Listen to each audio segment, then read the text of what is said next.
Did you know that a federal appeals court has just revived a Trump-era Justice Department subpoena aimed at QueerDoc, a gender-affirming care provider, reopening a fight over government power, patient privacy, and how far prosecutors can go when they say they are investigating possible fraud?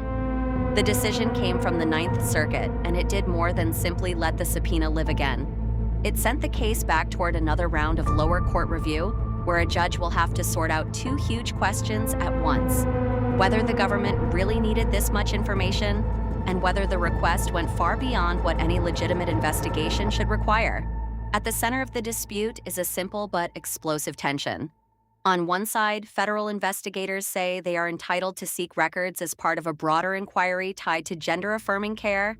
On the other side, QueerDoc and its supporters say the subpoena is the kind of demand that can chill care, expose sensitive medical histories, and frighten doctors and families away from seeking help.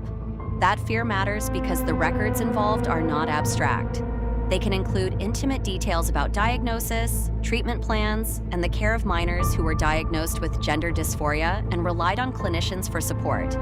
In a case like this, the paperwork itself can feel like a map of someone's private life. Here's why the lower court originally pushed back.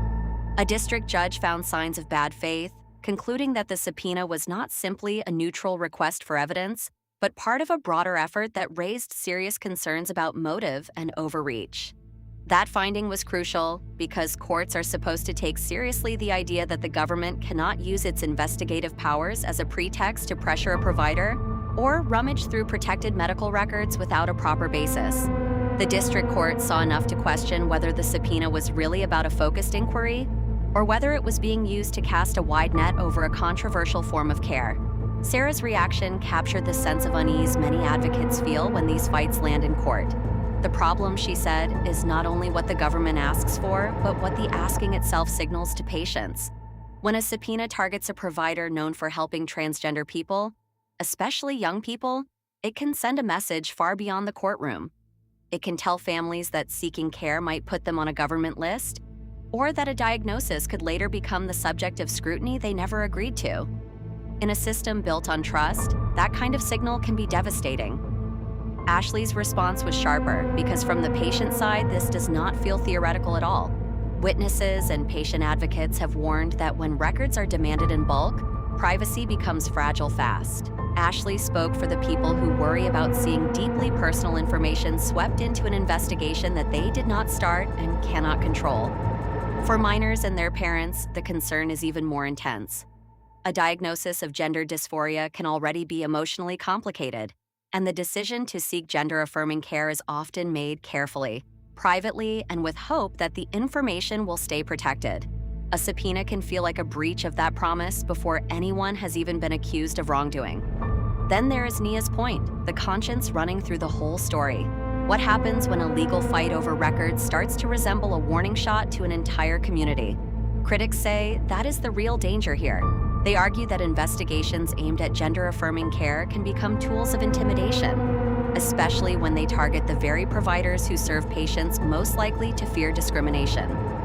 If a clinic believes it may be forced to hand over sensitive files every time politics shifts, it may become less willing to take on difficult cases.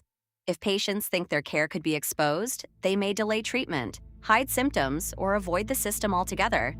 That is why this subpoena has become so much more than a records dispute. It has become a test of whether oversight can be separated from pressure.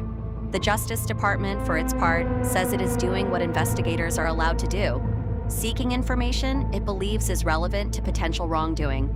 Supporters of the subpoena argue that providers should not be shielded from scrutiny simply because the subject of the investigation is controversial.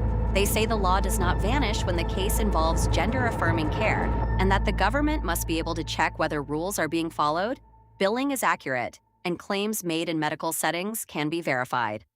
In that framing, the subpoena is not intimidation, it is process. But the privacy argument cuts just as deeply.